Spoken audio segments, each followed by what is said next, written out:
मामा जी खाना ले आए, मैंने नमाज पढ़ने जाना है।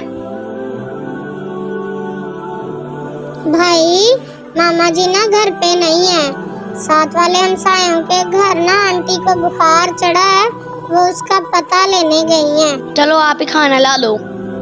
लाती हूँ। ये लो भाई। पानी भी ले आओ।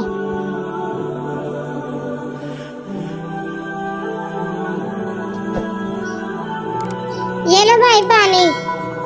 भाई उल्टे हाथ से नहीं खाते, उल्टे हाथ से खाना खाना इस्लाम में मना है। जाओ गिलास भी ले आओ।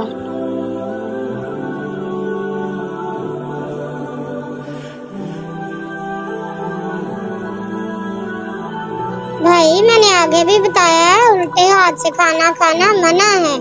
हमारे प्यारे नबी हजरत मोहम्मद सल्लल्लाहु अलैहि वसल्लम ने फरमाया, उल्टे हाथ से खाना खाना मकरूह है और मकरूह हराम के बराबर है। भाई क्या आप हराम खाना खाएंगे? उल्टे हाथ से खाना खाना इसीलिए मना है। हमारे प्यारे नबी ने फरमाया, उल्टे हाथ से खाना खाना शैतानी अमल है। क्या आप शैतान हो? शैतान उल्टे हाथ से खाना खाता है। हमारे प्यारे नबी ने इसीलिए उल्टे हाथ से खाना मना किया है। सीधे हाथ से खाया करो। ये वाले हाथ से खाया करूं? हाँ भाई, ये वाले हाथ से खाया करो। अच्छा मैं भी अब सीधे हाथ